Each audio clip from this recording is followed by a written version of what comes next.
Greetings, my name is Samuel Cole. Some call me a wizard. I like to think of myself as a storyteller. I wanted to tell you a story about a man of my acquaintance named Taigen. When Taigen first attached himself to the company, I took him for the sort of man one sees often enough in bad years and border towns. Useful, polite, educated, and possessed of motives he preferred to keep folded up inside his sleeve. This did not especially distinguish him. Oldford had become, by that stage, a place where every second newcomer seemed to be either fleeing something, seeking something, or sent by someone who preferred not to travel in person. The surprise was not that Taigen arrived with the delegation from New Athelas. The surprise was only that he chose to remain after the formal business of that delegation had run its course, and that the others, being in no position to refuse a steady hand and a quick wit, permitted it. At first I judged him chiefly by his surfaces. He is very good at surfaces. A mild voice, measured courtesy, a manner that suggests respect without servility and confidence without boastfulness. He has the social grace, irritatingly rare among the pious, of knowing how much silence to leave another man. Most priests either loom or prattle. Taigen does neither. He inclines his head, asks a question, offers a small observation with an almost apologetic air, and before long you discover that some notion of his has worked its way into your thinking as though it had been waiting there all along. I do not say this against him necessarily. It is merely a power, and like other powers may be put to wholesome use or otherwise. Over time, however, one learns to distinguish between the masks a man selects and the pressures beneath them. After the business with Loth-sur-Doul, when we had all endured enough mud, blood, terror, and exhaustion to strip much of the varnish from ordinary acquaintance, I began to revise my opinion of Taigen. Not downward, precisely, nor upward either, but inward. He remains difficult to read in the large, but in the small he has yielded more than he perhaps intended. A man will often reveal himself, not by grand confidences, but by the pattern of his digressions. What subjects he treats lightly, which names make him briefly silent, what kind of suffering in others draws from him impatience, and what kind, unexpectedly, draws tenderness. Taigen has spoken a little of his earlier life, and though I do not think I have the whole of it, indeed I am certain I do not, I have heard enough to conclude that whatever else he may be, he was not made in comfort. There is in him a species of hunger one recognizes only after long acquaintance with the ruined and the self-denying.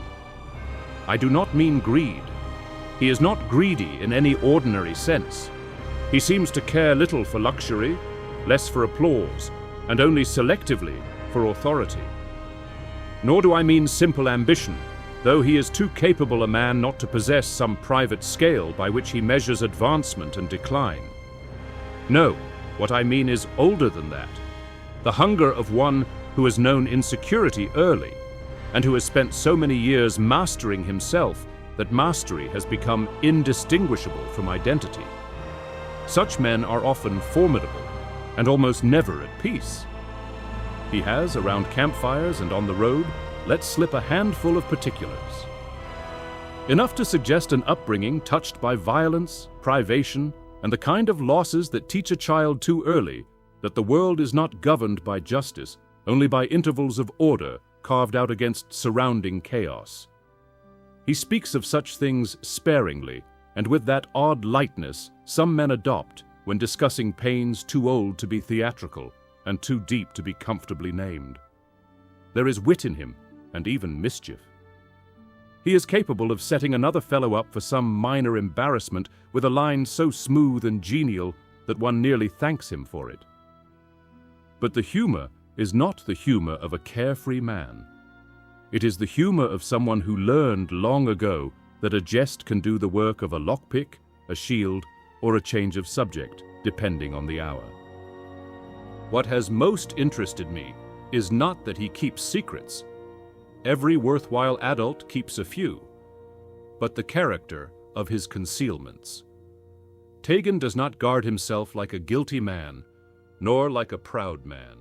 nor even like a man engaged in some vulgar intrigue.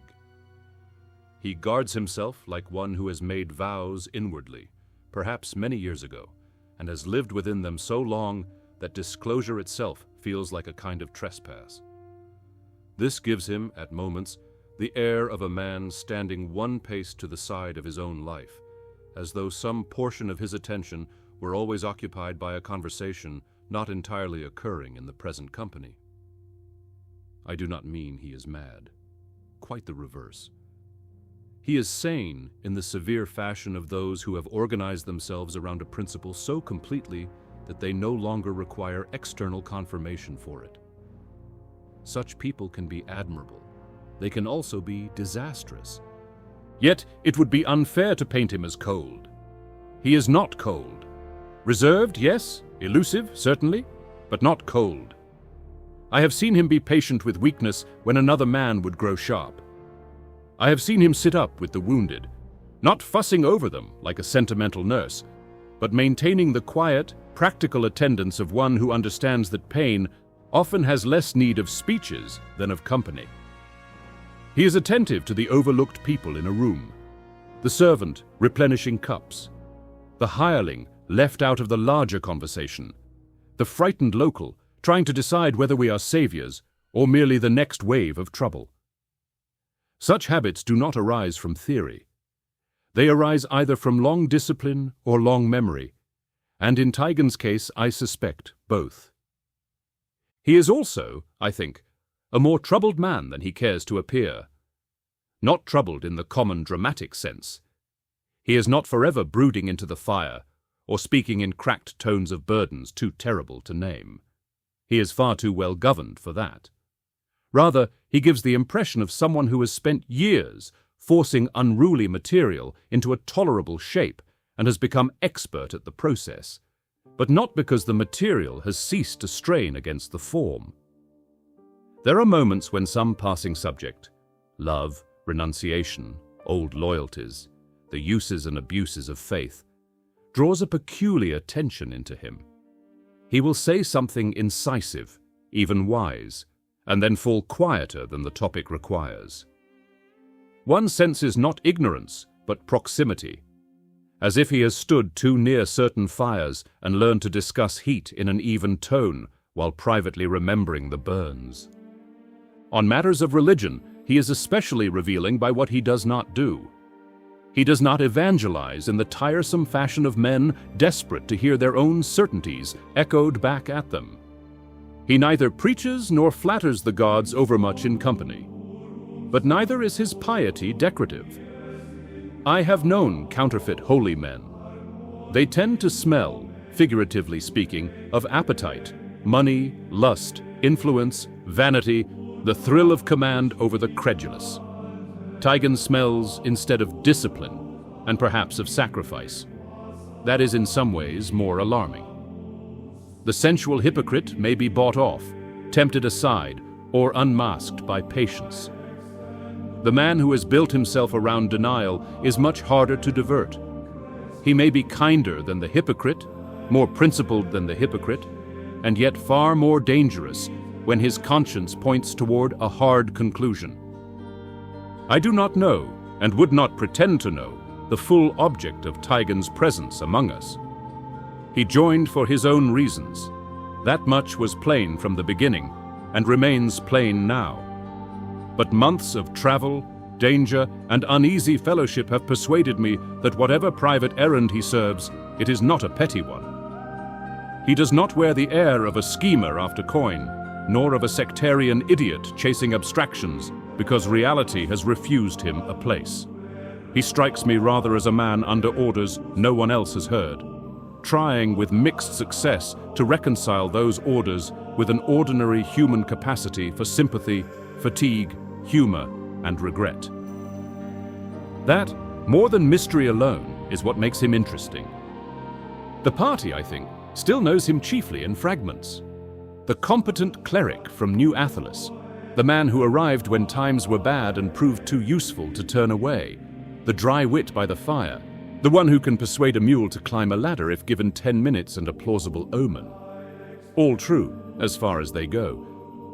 But I suspect the truth of Taigen is not that he is hiding some single monstrous secret, as in a cheap tale, but that he is composed of too many severed parts held together by purpose. Such men can function for astonishingly long periods. They can even do a great deal of good. But purpose is a stern mortar, and if ever it cracks, one wonders which pieces fall away first. Do I trust him? As much as I trust any man who has made suffering useful and privacy habitual, which is to say, conditionally, attentively, and with no intention of underestimating him. But I will say this in his favor. Time has not made him simpler, it has made him, against expectation, more human. I mistrusted him first because he seemed so perfectly composed. I mistrust him now for a better reason, because I have begun to see the effort that composition costs. And any man who must spend that much effort holding himself in hand is either engaged in a very noble struggle or a very terrible one. Perhaps both.